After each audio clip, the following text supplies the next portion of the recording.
Les débats avec vous, nous commentons l'actualité avec aujourd'hui Rafik Smati. Bonjour. Bonjour Rafik. Bonjour Valérie.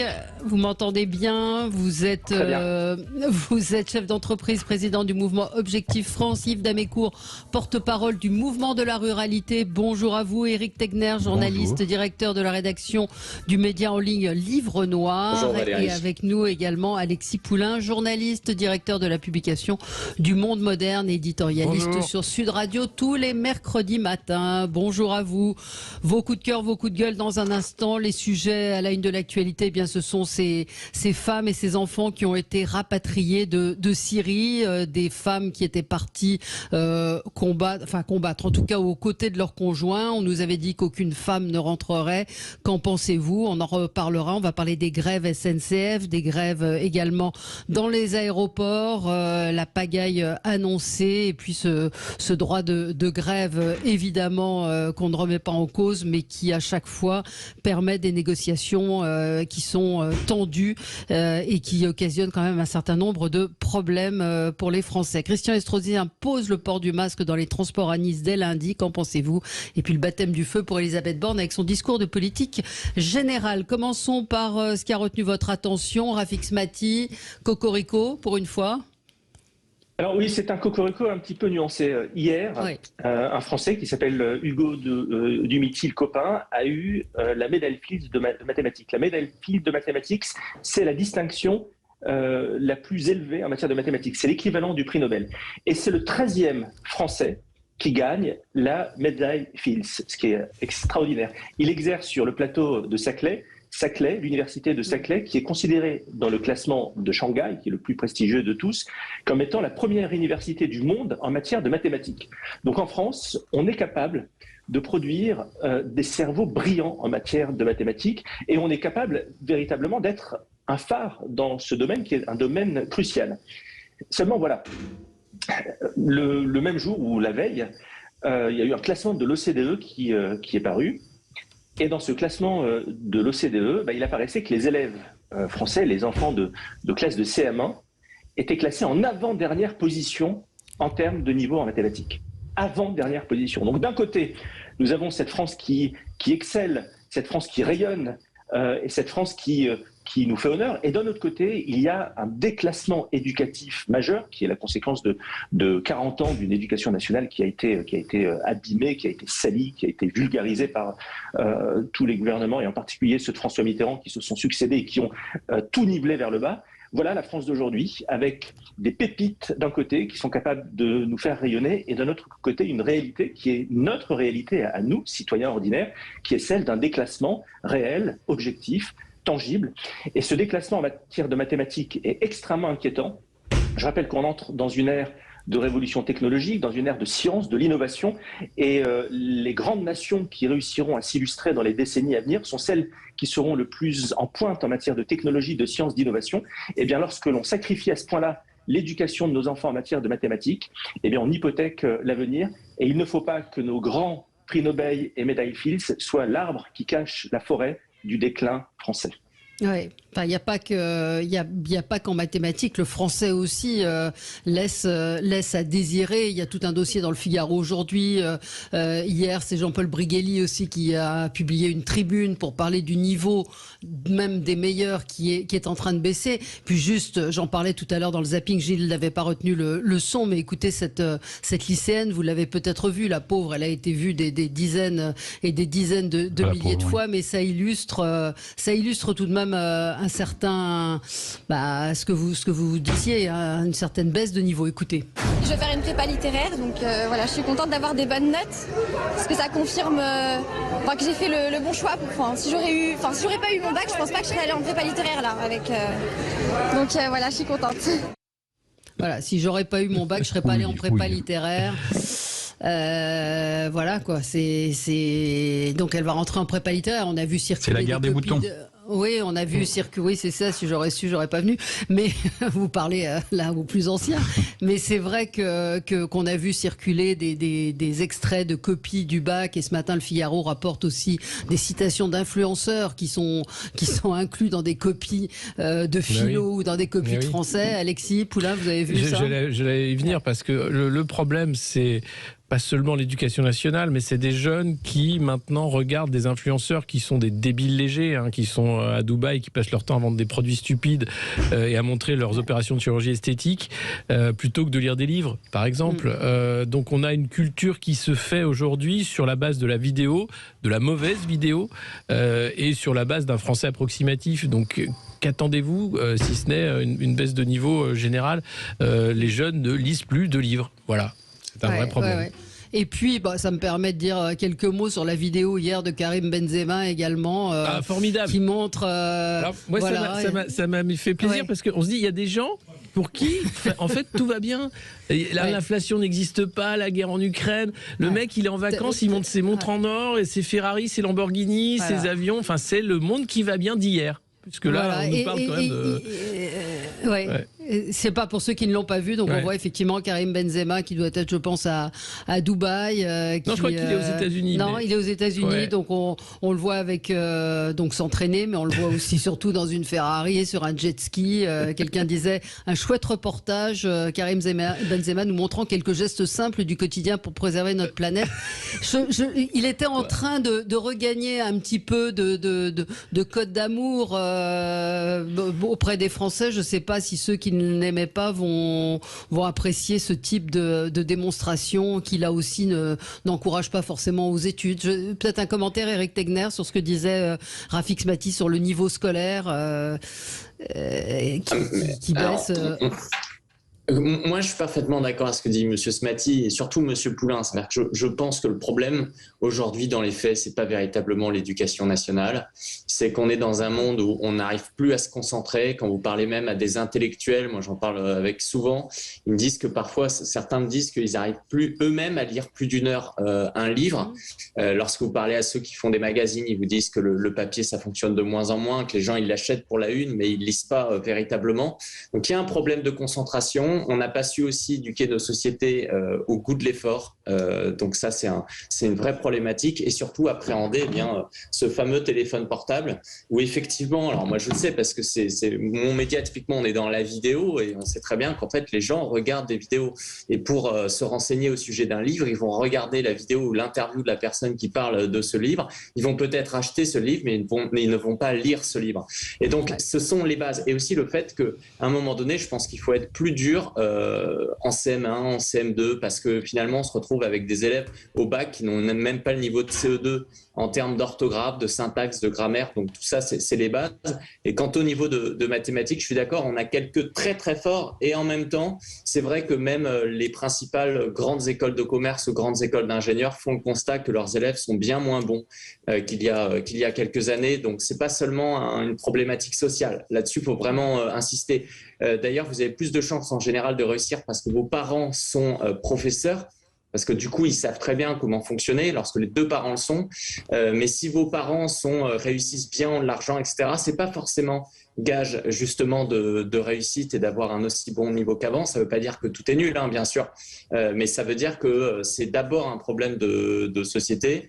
Moi qui m'inquiète, mais qui part du principe qu'on se concentre beaucoup trop sur le bac. Je vous disais, il faut plutôt un meilleur niveau quand on a moins de 10 ans. Ensuite, je pense qu'il faudra être beaucoup plus sévère au moment du brevet, que beaucoup de gens aussi pourraient partir dans les filières professionnelles. Il y a ce paradoxe où on est dans un pays où finalement on est très élitiste, on veut forcément faire bac plus 5 et en même temps, qu'est-ce que ça apporte franchement aujourd'hui un bac plus 5 ?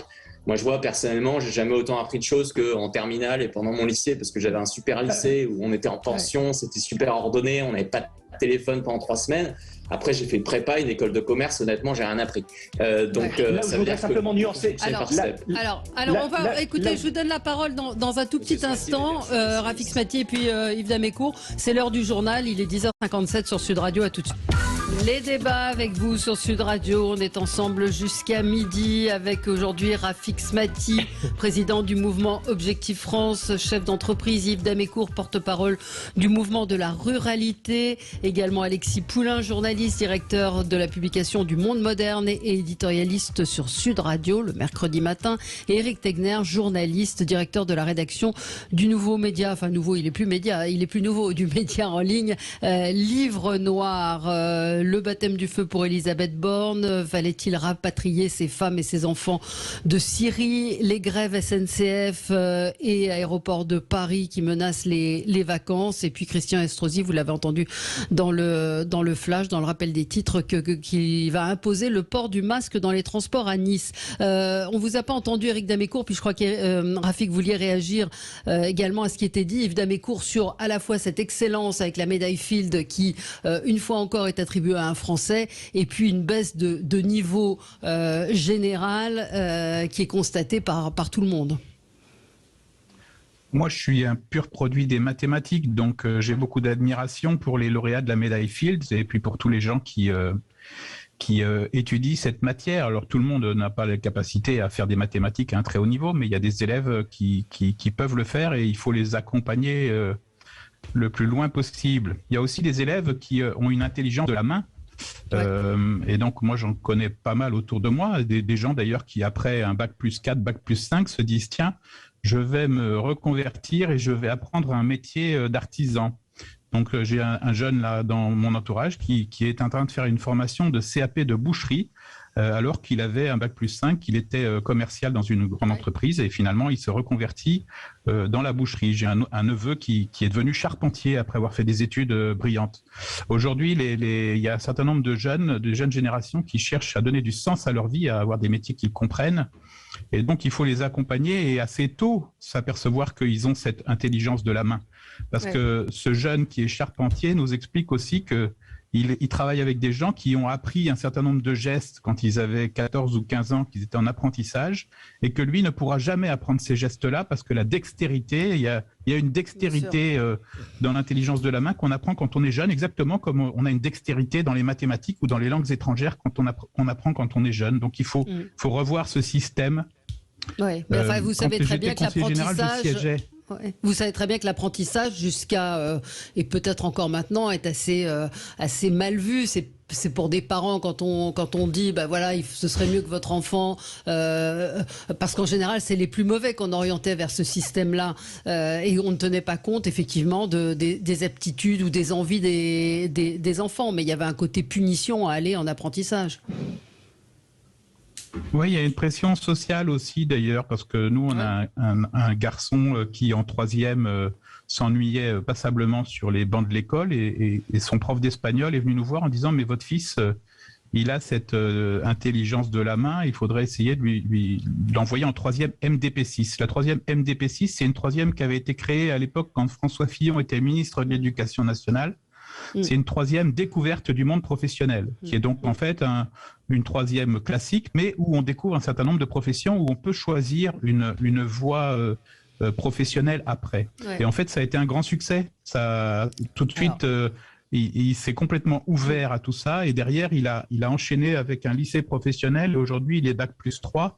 Et il fait le métier qu'il voulait faire lorsqu'il était en quatrième. Ouais. Mais il y a une grande pression sociale, y compris parmi les élèves. Parce que quand on lui a soumis cette idée, il a dit « mais que vont penser mes camarades ?» Et puis il y a aussi un système, parce qu'à l'époque, moi j'étais administrateur du collège de Sauveterre. Il faut savoir que les principaux de collège sont notés en fonction du nombre d'élèves qu'ils envoient en filière générale, et qu'à chaque fois qu'ils envoient des élèves en filière technique, eh bien, pour eux, ça baisse leur capacité à être promus dans le système. Il faut quand même préciser. Oui, Eric. Juste très rapidement, il faut préciser une chose à ceux qui nous écoutent, c'est que ceux qui s'orientent vers les filières professionnelles peuvent très très bien gagner leur vie. Alors évidemment, c'est pas généralisé, mais moi j'ai le cas de gens que je connais qui travaillent dans les industries pharmaceutiques sur la partie production. Les techniciens sont bien mieux payés en fait que les pharmaciens, vous voyez. Donc parce qu'il y a l'expérience, parce que aujourd'hui la technique est de plus en plus importante. Et donc ça, il faut aussi le dire à nos élèves aujourd'hui, leur dire que vous allez potentiellement entrer sur le marché du travail plus tôt, donc partir à la retraite plus tôt. Et au lieu de payer une école de commerce ou l'autre très cher, vous allez acquérir du capital pour demain peut-être créer une entreprise ou acheter une maison. Et en plus, vous pouvez bien gagner votre vie. Rafik, vous vouliez préciser? Oui, en effet. D'abord, sur les filières d'excellence, je rejoins complètement dans mes cours. L'apprentissage est une filière d'excellence. Et d'ailleurs, il y a eu un sursaut qui a été opéré ces dernières années, puisqu'il y a aujourd'hui 2 fois plus d'apprentis qu'il y a quelques années. Ça, il faut le signaler. Je voudrais simplement nuancer ce qu'ont dit successivement Alexis Poulain et Éric Tegner, qui ont établi une sorte de lien de cause à effet entre le déclassement éducatif d'une part et d'autre part le nouveau modèle de civilisation extrêmement technologique dans lequel on entre, lié aux écrans, lié aux vidéos, etc. Je ne crois pas qu'il soit judicieux d'établir ce lien. Pourquoi ? Parce que dans le classement des élèves de CM1 de mathématiques, en tête, vous avez la Corée du Sud. Les Coréens du Sud ont des écrans comme nous, sont sujets aux vidéos, ils ont TikTok. Vous avez le Royaume-Uni qui est dans le top 5.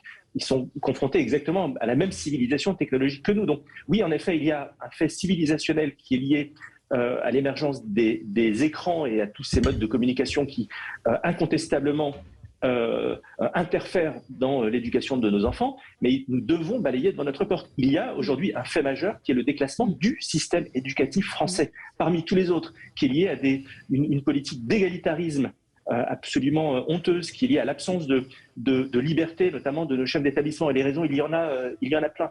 Il y a aujourd'hui un fait majeur qui est propre à la France et nous devons balayer devant notre porte. Je crois que le pire face à une situation de crise, c'est de se défausser face à quelque chose qui nous dépasse, l'enjeu technologique Internet, pour ne rien faire, alors que nous avons des choses à faire en France. C'est pas forcément se défausser, si je puis me permettre, c'est simplement de dire que en France, aujourd'hui, on n'arrive pas justement à appréhender cette partie technologique, que ça nuit beaucoup à nos enfants et que du coup, je suis désolé, en termes d'investissement, quand je vois qu'on va investir dans des iPads pour les enfants en se disant vous avez vu, on s'intéresse aux technologies, ça coûte cher au lieu de réparer les fenêtres ou autre. C'est-à-dire qu'il y a un moment donné aussi, il y en a beaucoup qui vont utiliser parce qu'ils savent que ça fait moderne, ça fait justement celui qui comprend un peu les enjeux. Ils vont se dire on investit dans des produits technologiques sans apprendre véritablement à utiliser ces outils technologiques. Et la vérité, c'est que les enfants ne savent pas le faire, ils ne savent pas le faire à la maison, ils ne savent pas se déconnecter, que les jeux vidéo, c'est pas forcément très bien quand on commence trop jeune.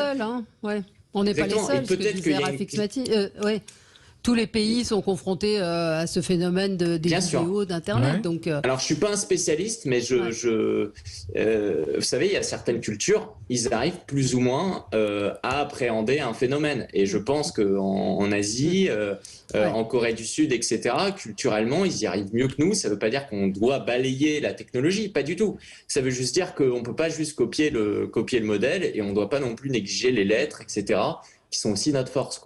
Lisez le Figaro d'aujourd'hui parce que le dossier est assez intéressant sur cela et l'éditorial je sais plus, j'ai pas en tête, je crois que c'est de Montetti qui l'a fait, se termine par cette information. Le ministre de l'Éducation nationale annonce vouloir intégrer au programme les thématiques liées au réchauffement climatique et à l'environnement. Et il conclut en disant qu'il ne serait pas inutile qu'il pousse l'audace jusqu'à accroître l'apprentissage de la langue et de la littérature française. Voilà, ce serait peut-être aussi une bonne chose plutôt que de rajouter encore et toujours des machins. Et puis pour revenir sur ce que disait Alexis Poulain, c'est-à-dire plus on est d'un milieu social aisé, plus on a de chance.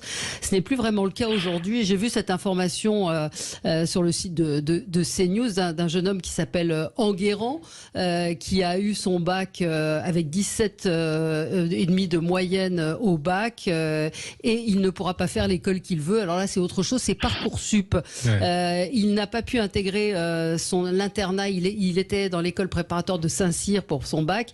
Et il n'a pas pu interner Saint-Cyr parce qu'il n'est pas boursier, que son dossier n'a pas été retenu, les places sont limitées et certaines écoles privilégient en effet les élèves boursiers. Donc là, pour le coup, c'est l'effet inverse. Il ne pourra pas, il a des bonnes notes, il vient d'un milieu social aisé et il ne pourra pas faire une grande école.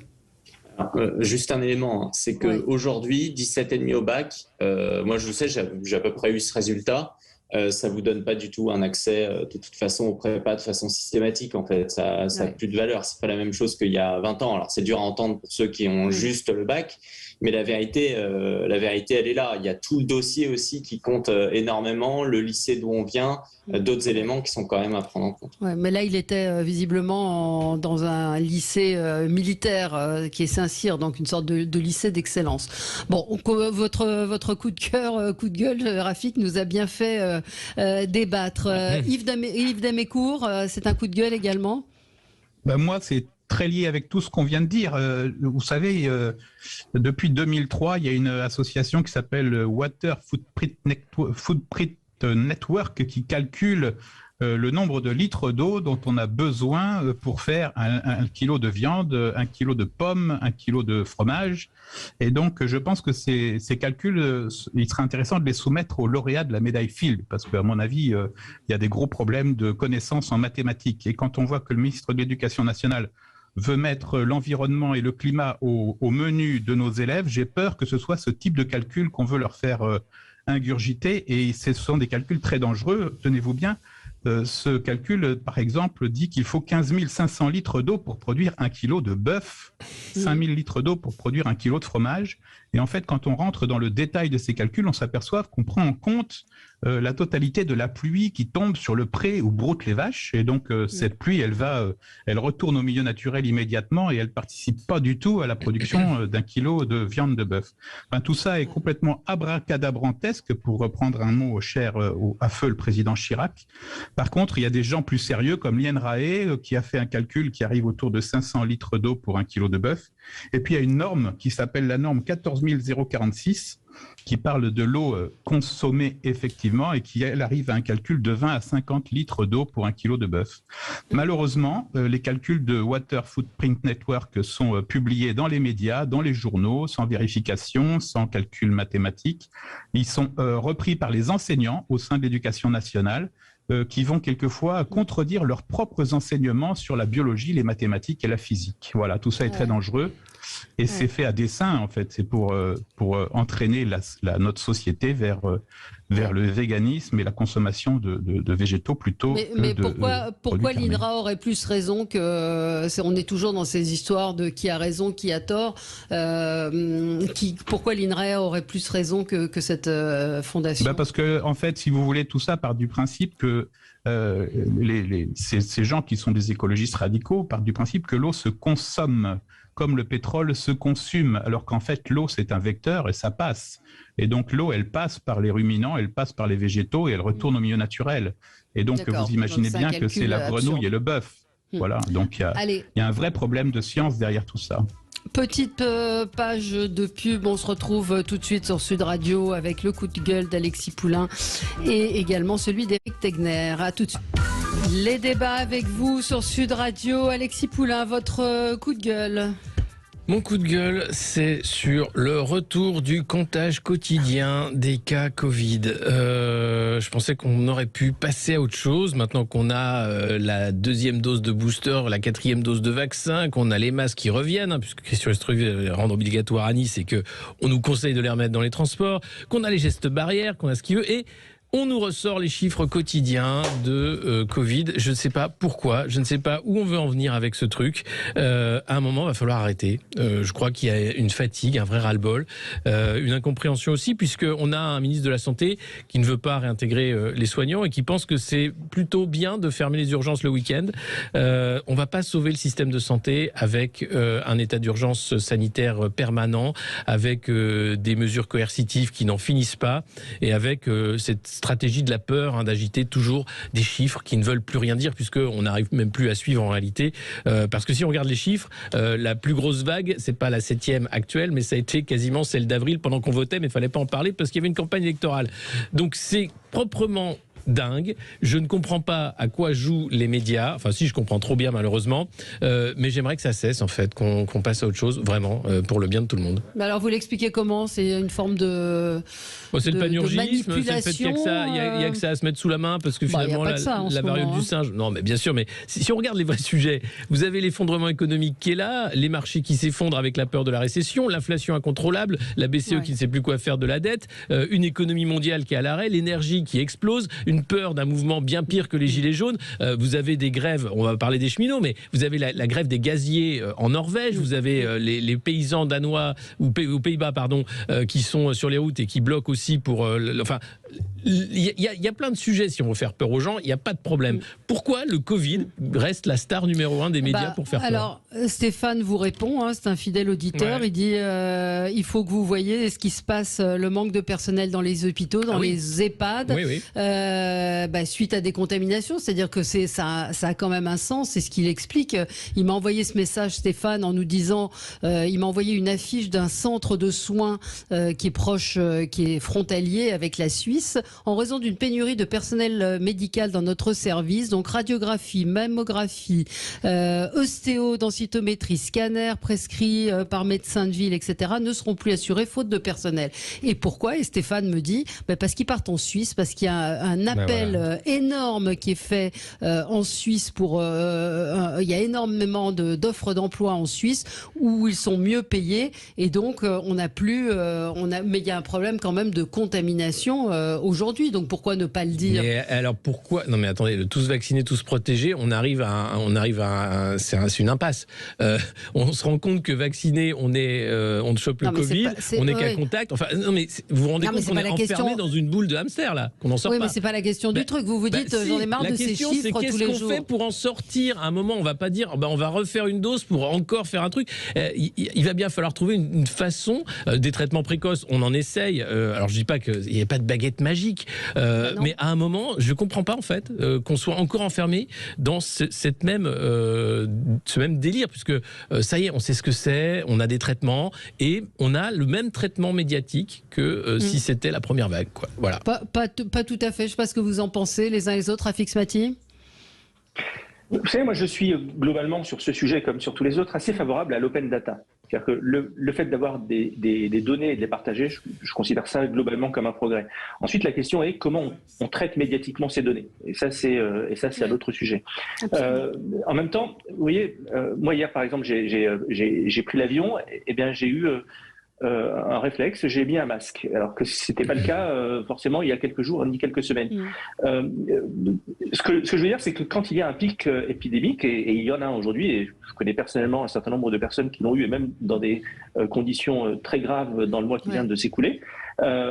Donc c'est une réalité, il ne faut pas la dissimuler. Maintenant, il faut regarder les choses froidement. Et puis, comme le disait à juste titre Alexis Poulain, il y a d'autres grandes menaces. D'autres sujets.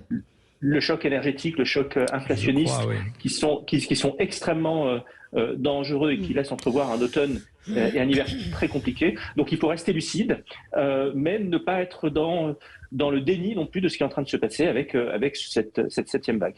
C'est dans ce sens-là qu'il y a une information, effectivement, où peut-être que certaines personnes qui n'ont pas envie de tomber malades prennent peut-être plus de précautions. Rapidement, Éric Tegner, Yves Damécourt, sur ce sujet. Moi, c'est très simple. Vous savez, en ce moment, on parle beaucoup d'inflation, de crise économique qui va venir et qui va s'aggraver.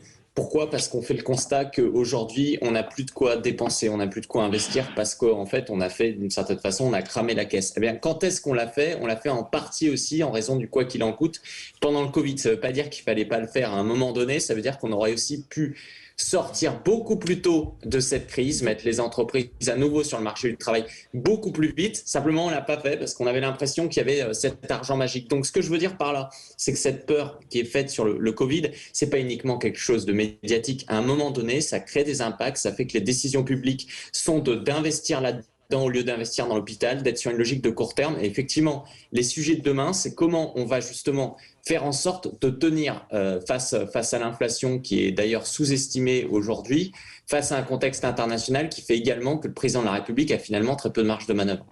Oui, Yves Damécourt. Ouais, moi je pense que depuis longtemps, les scientifiques nous expliquent que les nouveaux variants seront de plus en plus contagieux et de moins en moins virulents. Et donc le nombre de personnes qui ont le Covid n'est plus une information dimensionnante. Celle qui reste dimensionnante depuis le début, c'est le nombre de personnes en réanimation, et c'est ça en fait qui est important. Donc je pense que c'est pas utile de donner le nombre de gens qui sont contaminés. Par contre, les lits en réanimation, ça c'est important et ça doit nous guider pour les mesures que nous prenons. Absolument. On a un auditeur qui voulait réagir. Guy est en ligne avec nous. Vous nous appelez de Paris. Bonjour Guy. Bonjour Valérie, bonjour messieurs. Bonjour. Merci pour cette belle émission. Alors, je continue, je redirai toujours les mêmes choses. Je suis solide dans mes bottes. J'ai 72 ans, donc j'ai vu la dégradation pendant ces 50 dernières années, à savoir des présidents qui n'ont pas su gérer, qui sont allés pour satisfaire ce peuple, caresser dans le sens du poil, caresser toutes les obédiences, qui ont puisé dans la caisse, comme a dit ce monsieur, ont puisé dans la caisse des emprunts. Mais ont permis à des entreprises de fuir le pays. Or, si on veut résoudre tous les problèmes, c'est le travail. Parce que le travail apporte de la richesse.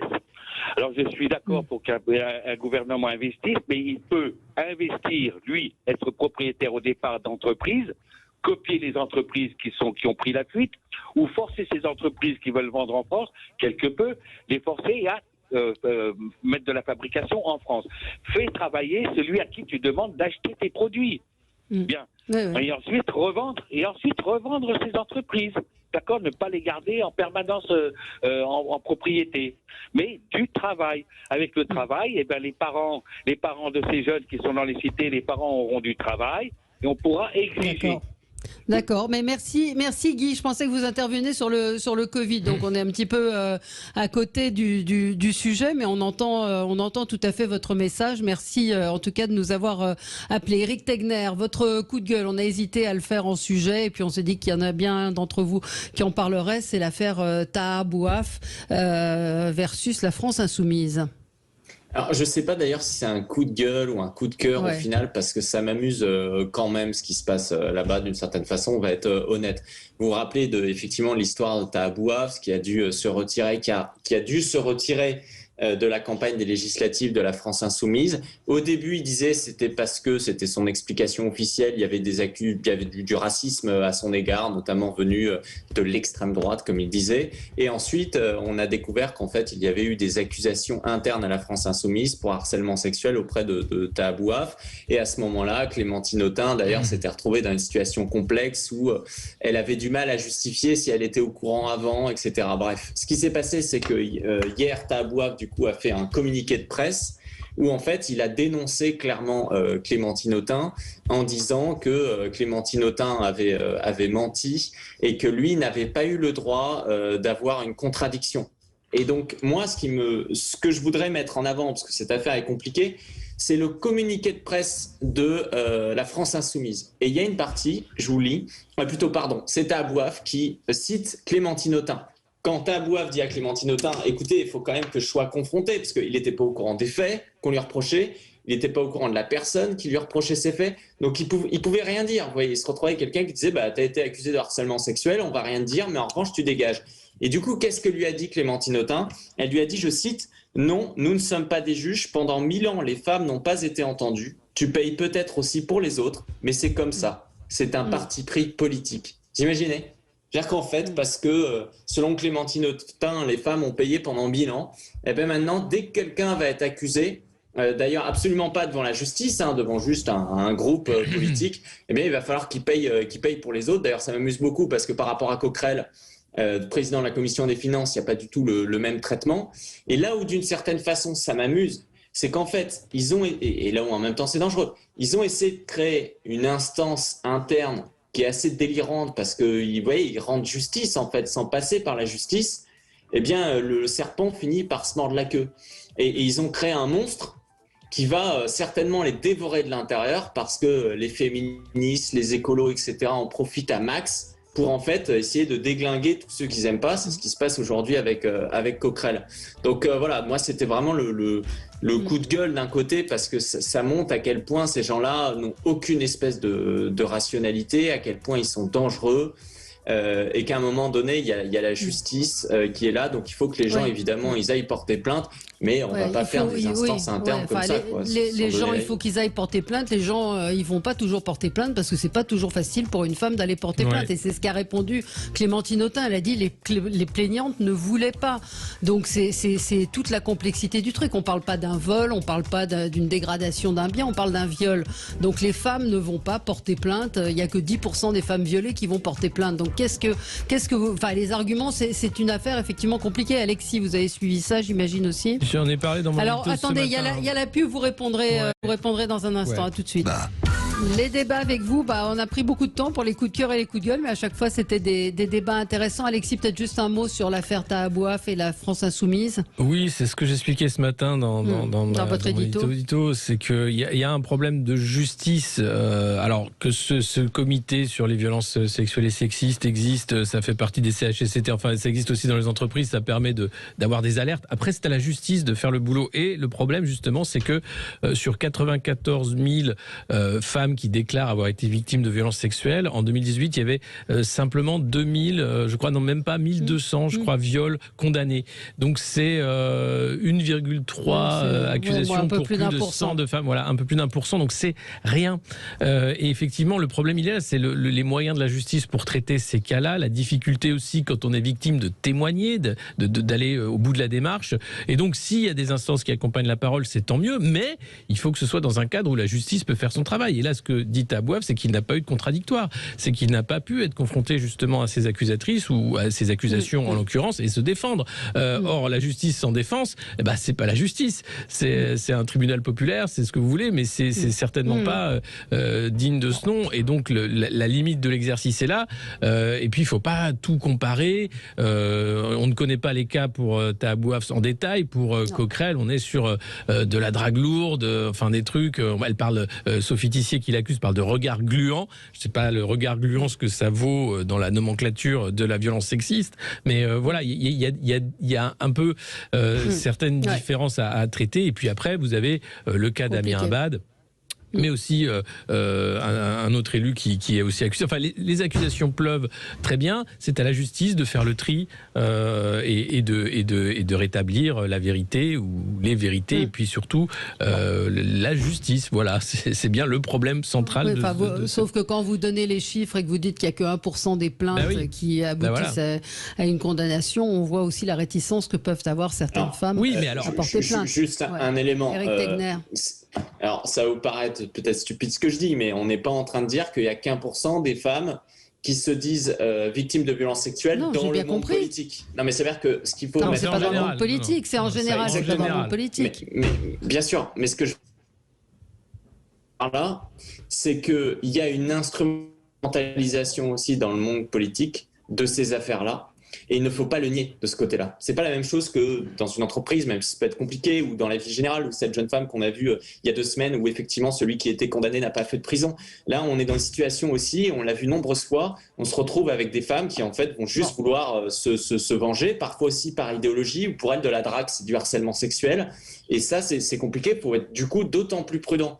Parce que les affaires sortent toujours une fois que la personne est nommée ministre ou qu'elle accède à un poste. Alors je le répète depuis le début de la semaine, c'est que c'est aussi le déclenchement d'une douleur pour quelqu'un de voir en lumière une personne qui vous a fait du mal, enfin où vous jugez qui vous a fait du mal et qui est sous les ordres de la République ou qui reçoit des honneurs. Ça a été le cas de Nicolas Hulot. Il y a des plaintes qui sont sorties une fois qu'il a été nommé ministre parce que c'est insupportable de voir pour des femmes qui ont été agressées ou pour toute autre victime de voir porter à des postes de responsabilité des gens qui ne sont pas corrects. Donc de dire ça arrive à ce moment-là comme par hasard, bah oui, parce que comme par hasard vous vous dites ce salaud, encore une fois je ne vis, mais ce salaud obtient ce poste alors que personne ne sait ce qu'il a fait. C'est en fait, aussi ça une des explications. Là vous avez raison, mais en revanche dans ce cas-là il faut poser la question de façon très honnête, c'est est-ce qu'on va considérer que face à cette injustice de nombreuses femmes qui ne se voient pas rendre justice, il faut partir du principe qu'il vaut mieux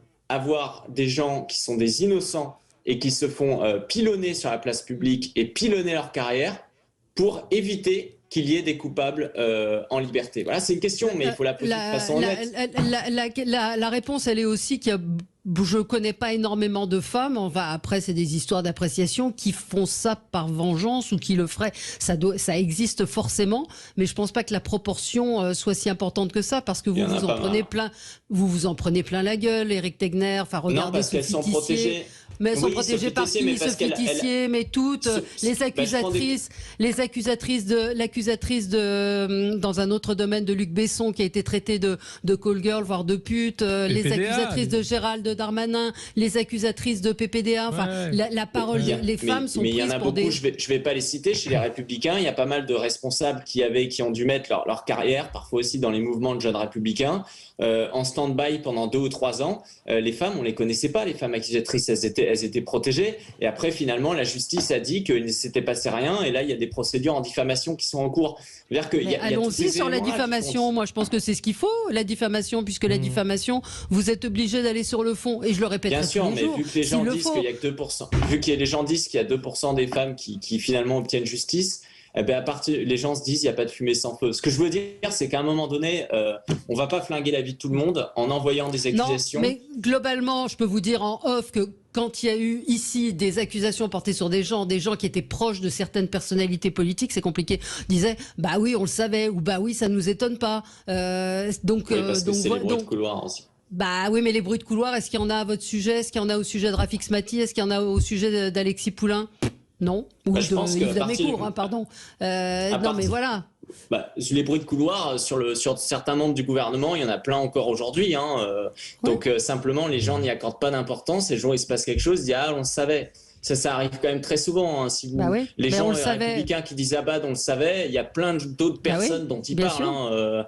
Des personnes qui n'ont pas que par rapport à des femmes, qui ont par rapport à des jeunes hommes, parce que ce sujet-là, on n'en parle jamais. Des sujets de la pédophilie, ça, on n'en parle pas.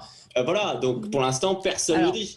Donc ça veut dire qu'on peut ouvrir la boîte de Pandore, quoi. Rafik Smati et Yves Damécourt sur ce sujet. Moi, je voudrais dire quelque chose. En fait, on est aujourd'hui pris au piège parce que le temps de la justice n'est pas le temps de l'action, le temps médiatique. Et donc, il faudrait qu'on arrive à trouver une solution pour que sur ces affaires-là, qui sont des affaires qui intéressent beaucoup la population et les médias, et à juste raison, on puisse avoir des cellules de justice qui puissent prendre des positions rapidement pour que derrière le temps de la justice se rapproche du temps médiatique. Sinon, on est pris en fait entre deux feux. Et donc, personne n'a envie d'accuser des innocents, mais personne n'a envie de laisser exercer des responsabilités aux coupables. Donc, voilà, je crois que tout le monde est d'accord sur les objectifs. Il faut qu'on trouve des solutions pour rapprocher ces deux temps. Oui. Rafik, rapidement. Je crois qu'il est très important, malgré tout, de faire en sorte que la parole des femmes continue à se libérer. Ensuite, moi, je fais confiance à la justice française. Alors, modulo la question du délai dont vient de parler Yves Damécourt, qui est un vrai sujet, vous avez rarement en France des personnes qui sont accusées à tort, qui sont considérées comme coupables alors qu'elles ne le sont pas. C'est extrêmement rare. Donc, moi, je suis favorable à ce que la parole des femmes continue à se libérer, parce que, précisément, beaucoup ne se libèrent pas ou ne disent pas ce qu'elles ont à dire, parce qu'elles entendent peut-être des discussions telles qu'on en a maintenant, où elles se disent par anticipation que leur parole sera mise en doute. Donc, que la parole des femmes soit entendue, que la justice fasse son travail, que les coupables soient punis, que celles qui ont menti soient poursuivies en dénonciation calomnieuse. Et la seule réserve que j'émets, c'est que, dans la mesure du possible, que tout cela puisse aller plus vite, moyennant une cellule, comme l'a suggéré Yves Damécourt. Allez, je voudrais parce qu'on a du coup pas traité trop nos sujets. Elisabeth Borne, on a beaucoup fait de politique. Je voudrais quand même qu'on parle de ces Françaises rapatriées de Syrie. La France a rapatrié hier 35 enfants et 16 mères détenues dans des camps djihadistes en Syrie. Les enfants ont été remis au service d'aide à l'enfance. Les mères, elles, ont été remises aux autorités judiciaires. 7 ont été incarcérées. La 8e devrait l'être aujourd'hui. Et parmi elles, Émilie Koenig, l'une des djihadistes françaises les plus connues. Elle a été mise en détention provisoire après avoir été mise en examen pour association de malfaiteurs criminels. Bref, on nous avait dit qu'on ne rapatrierait pas ces femmes, et après, ça pose... D'ailleurs, ça rejoint, enfin pas tout à fait notre débat précédent, mais pourquoi les femmes seraient moins coupables que les hommes? C'est-à-dire qu'il y a une sorte de mansuétude à l'égard des femmes, peut-être parce qu'elles ne vont pas au combat, mais pourquoi on ne les traite pas comme les hommes? Yves Damécourt. Oui, moi je voudrais intervenir sur ce sujet-là parce que je ne comprends pas le processus qui est suivi depuis toutes ces années par le gouvernement et par le président de la République. Je ne comprends pas que le président de la République n'ait pas, pour juger les djihadistes, leurs épouses, mis en place un tribunal militaire aux armées. Parce que le tribunal militaire aux armées, c'est ce qu'avait fait George W. Bush après les attentats du 11 septembre. Il a l'intérêt de pouvoir se former en dehors du territoire national. Et donc, on peut très bien imaginer qu'un territoire aux armées français se soit tenu en Syrie et juger toutes ces personnes là où elles sont, et qu'ensuite on ait pu prendre des décisions sur le rapatriement ou pas des familles, des djihadistes, de leurs épouses. Le cas des enfants, ça c'est autre chose, et bien sûr que les enfants ne sont pas coupables et doivent rentrer. Bah, c'est aussi une question. Une auditrice m'envoie une vidéo, effectivement, d'un reportage d'Envoyé spécial où on voyait des gamins de 6-7 ans à qui on montrait des décapitations et des assassinats, et qui jubilaient en disant moi je l'aurais tué de mes mains. Donc c'est des gosses dont alors qu'est-ce qu'il faut en faire, je ne sais pas, mais qui ont quand même été soumis à une vie très, très particulière. Alexis Poulain? Oui, c'est des traumatisés, donc il faut traiter ces traumatismes. Ça dépend de l'âge, bien sûr, de ces enfants, de la famille aussi, qu'il va y avoir autour. Il y a à la fois un parcours social de réintégration de ces enfants, et on sait très bien que la déradicalisation a ses limites. Et puis après, il y a un parcours de justice sur ces traîtres à la patrie qui sont partis combattre. Est-ce qu'on a les outils nécessaires pour éviter qu'ils ne deviennent des ennemis de l'intérieur par la suite? Est-ce qu'on sait que leur repentir est réel ou non? Donc il y a un vrai sujet de sécurité intérieure, et puis un sujet social de ces enfants qui sont des victimes également. Victimes, où certains disent retardement aussi. Ça, il suffit de traiter. Il va falloir traiter ce traumatisme, effectivement, et s'assurer que ce ne sont pas des bombardements. Personne n'a réussi à prouver que la déradicalisation fonctionnait. Non, mais ça dépend. Pour les adultes, c'est différent. Pour les enfants, on peut espérer qu'il n'y a pas une programmation. On a affaire à des êtres humains, et qu'on peut arriver à les sortir de cet enfer. Oui, Rafik Smati. Et moi, sur ce sujet-là, j'ai un avis assez tranché. Je considère que dans certains cas, il y a quelque chose qui doit s'exercer, ça s'appelle la raison d'État. Des personnes qui ont déclaré la guerre à la France n'ont pas leur place chez nous. Alors, il y a des cas particuliers qui peuvent se traiter, et on a en France toutes les structures qui peuvent analyser ces cas particuliers. Mais la norme doit être, tu as décidé de déclarer la guerre à la France, eh bien, tu n'es pas en France chez toi. Et à minima, que l'on réhabilite la notion d'intelligence avec l'ennemi.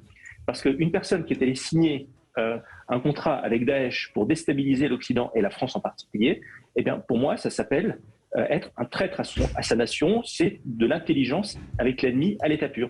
Alors oui, il y aura peut-être des dommages collatéraux. Oui, il y aura peut-être parmi ces quelques dizaines de femmes, des personnes qui auraient été récupérables. Eh bien, tant pis. Il y a quelque chose qui est au-dessus du reste.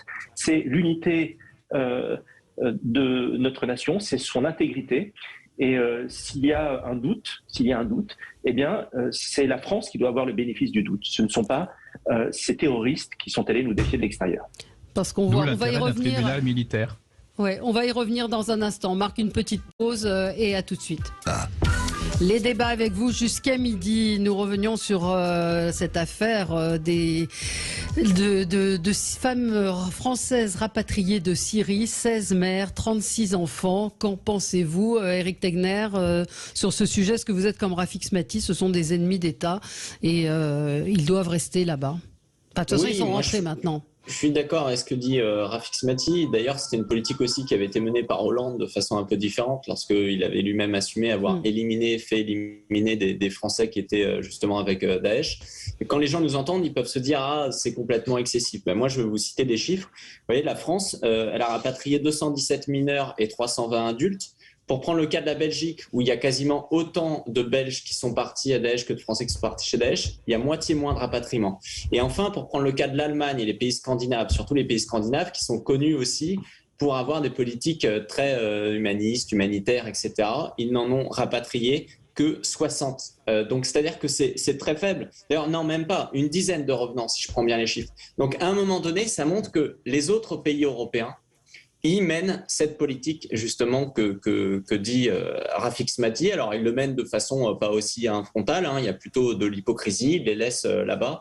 Mais moi, je suis assez d'accord. Après, ce qui m'intéresserait aussi, c'est de savoir ce qu'on en fait de ces revenants ici en ce moment, comment c'est traité. Est-ce que ces personnes-là qui ont fait 96 heures de garde à vue, est-ce qu'elles seront lâchées dans la nature en attendant une convocation du juge? Comment ça se passe en fait? Donc ça m'intéresserait d'avoir des détails.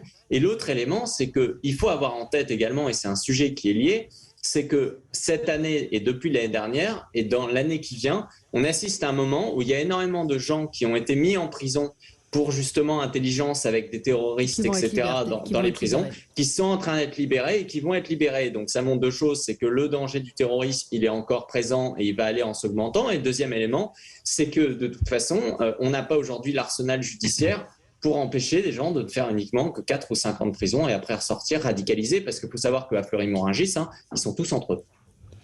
Et puis d'un point de vue encore plus terre à terre, c'est-à-dire que la France qui a déjà un taux d'occupation de ses prisons extrêmement important, nous allons payer pour l'emprisonnement de ces femmes. Et beaucoup des jeunes de quartier ou d'autres se retrouvent aussi liés à des islamistes, des gens qui sont allés combattre, et donc ils leur proposent justement un modèle qui est d'aimer Allah, etc. Il y a un côté communautaire, c'est dans les prisons, il faut avoir des groupes, sinon ça peut être dangereux.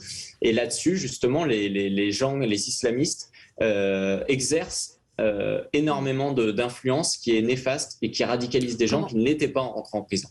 Comment vous comprenez la décision politique qui a été faite de rapatrier ces femmes et ces enfants alors qu'on nous avait dit le contraire jusqu'à il n'y a pas très longtemps? C'est assez étonnant, d'autant que parmi celles-ci, encore une fois, certaines sont des femmes qui assument totalement d'être parties là-bas pour rejoindre l'État islamique. Rafik Smati. Ah, on n'entend pas Rafik.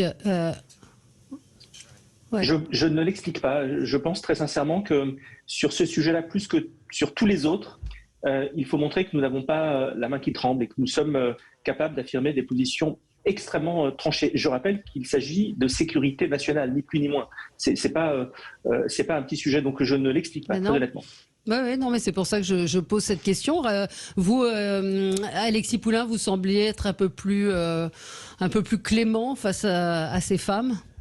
Clément, non, je pense que je posais la question de la justice, à savoir est-ce qu'on est équipé par rapport aux crimes qu'ont commis ces femmes, à l'enquête aussi, à savoir qu'est-ce qui s'est passé réellement quand elles étaient dans le califat. Est-ce qu'on a les moyens de faire une enquête poussée, d'établir les crimes et de condamner ces femmes qui ont trahi la France et qui ont combattu la France. Donc c'est important de savoir que peut faire la justice.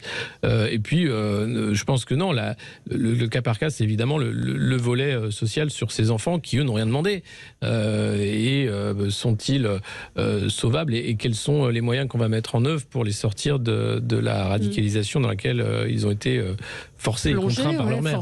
Oui, absolument. Mais politiquement, en tout cas, Yves Damécourt, on a du mal à comprendre la décision de l'État. En fait, en France, on veut toujours juger avant de décider. Et donc, moi, je reviens sur ma proposition initiale, c'est qu'on a la possibilité de juger sur place avant de déplacer les gens, et ça s'appelle un tribunal militaire. Et le tribunal militaire, il a tous les outils aujourd'hui pour décider, par exemple, d'une intelligence avec l'ennemi. C'est même son métier. On est en temps de guerre et l'intelligence avec l'ennemi ouvre le droit à la déchéance de nationalité. Et donc, en fonction des gens qu'on a jugés, eh bien, on peut les déchoir de la nationalité et les laisser sur place. Ou alors admettre qu'ils gardent la nationalité française et ensuite les ramener en France. Le problème, là, c'est d'espèces de trucs où on dit on ramène tout le monde et on jugera en France. Et pourquoi est-ce qu'on fait ça? Parce que les tribunaux français ne peuvent se réunir qu'en France. Et donc, il faut une justice d'exception. On est en temps de guerre. C'est un tribunal militaire. C'est ce qui s'était passé en 1961 pendant la guerre d'Algérie. La France n'a jamais remis en route ce dispositif depuis, mais je pense même que pour le jugement de Salah Abdeslam et des attentats du 13 novembre, c'est un tribunal militaire qui aurait dû juger les djihadistes et pas un tribunal civil comme ça a été fait. Et les choses auraient été différentes. Oui. Si je peux me permettre d'ajouter un élément aussi, c'est qu'effectivement, ce qui est intéressant, je trouve, c'est que là, on parle de femmes qui sont partis combattre chez Daesh. Et on réalise qu'il y a beaucoup de femmes. Pourquoi c'est important de le mettre en avant? Parce qu'en France, aujourd'hui, on a souvent des femmes qui vont porter le voile et qui vont faire en fait de la propagande islamiste. Et parce qu'elles sont des femmes, parce qu'elles vont bien parler, parce que d'une certaine façon, il y aura une communication léchée, on va se dire « Ah non, mais c'est une femme quand même pas. Elle ne peut pas demain être une islamiste, elle ne peut pas devenir une terroriste. » Eh bien, c'est faux. il y a dans justement beaucoup d'études qui ont été faites le fait que les femmes peuvent être, en tout cas d'un point de vue statistique, au niveau des islamistes, plus motivés, plus déterminés que les hommes. Moi, c'est important. Et sur votre question où on en est, écoutez, moi, je vais vous citer le film de Diams, qui fait du prosélytisme. Faut le regarder, ce film. Il est absolument dingue. C'est 1h30 pour expliquer aux gens qu'il faut se convertir, etc. La promotion du voile. Voilà, la réponse, elle est là. Elle est qu'il y a à un moment donné toute une propagande qui est aussi véhiculée par des associations qui font du lobbying justement pour les ramener, tandis que personne ne se bat véritablement, à part dans les médias, pour faire en sorte qu'ils restent là-bas. Alors, faut pas tout mélanger. Enfin, faut pas tout mélanger. Bien sûr, je dis pas que les femmes sont des terroristes. Non, mais moi, ça m'a posé la question. On parle d'égalité homme-femme. Pourquoi les femmes seraient moins dangereuses que les hommes? Pourquoi on a rapatrié ces femmes? Sur les enfants, la question peut se poser. Mais ces femmes, pourquoi est-ce qu'il y aurait un devoir d'humanité envers de femmes traîtres à la patrie, et pas pour des hommes? Je pense pas qu'on aurait rapatrié des hommes. Alors, vous allez me dire que c'est un peu tiré par les cheveux, mais on dirait Boris Johnson qui expliquait que si Poutine était une femme, il n'y aurait pas eu la guerre en Ukraine. En fait, c'est vraiment des visions que je trouve d'ailleurs ultra... Voilà, c'est pas ouf, mais c'est le même lien. Est-ce que vous allez regarder cet après-midi le discours de politique générale d'Elisabeth Borne? Qui va regarder? Oui, bien sûr. Oui, bien sûr. Et vous pensez que ça va se passer comment? Qu'il va y avoir du chahut? Qu'il y aura cette motion de défiance? Oui, allez-y. Moi, ce qui m'intéresse, Valérie Expert, c'est pas le spectacle qui sera donné par la France insoumise, c'est le fond. Forcément pathétique. Ce qui m'intéresse, c'est que va annoncer la Première ministre. Est-ce qu'elle aura le courage de s'engager dans des réformes de fond, et notamment la réforme des retraites dont notre pays a tant besoin? Le seul sujet aujourd'hui qui devrait tous nous mobiliser, c'est que la France puisse en sortir par le haut. Tout le reste, c'est de la gesticulation politique, et la France insoumise et tant d'autres porteront une lourde responsabilité dans les années qui viennent si la France n'était pas au rendez-vous de l'histoire. Oui, mais elle sera certainement obligée de composer justement dans son discours de politique générale, compte tenu de tout cela. Alexis, c'est une bonne chose, mais alors il n'y a pas de vote de confiance puisque la légitimité du Premier ministre dans la Ve République vient du président. Mais oui, elle va sans doute esquisser un plan de gouvernement en disant voilà, on aura besoin de majorité en fonction des réformes et des projets de loi qu'on va pousser à l'Assemblée. Et c'est tant mieux qu'il y ait un débat au sein de l'Assemblée parce que les mois qui viennent vont être agités socialement. Voilà, merci, pardon pour ceux qui n'ont pas pu s'exprimer, mais on aura l'occasion de revenir sur le sujet. Merci à vous, très bonne journée sur Sud Radio.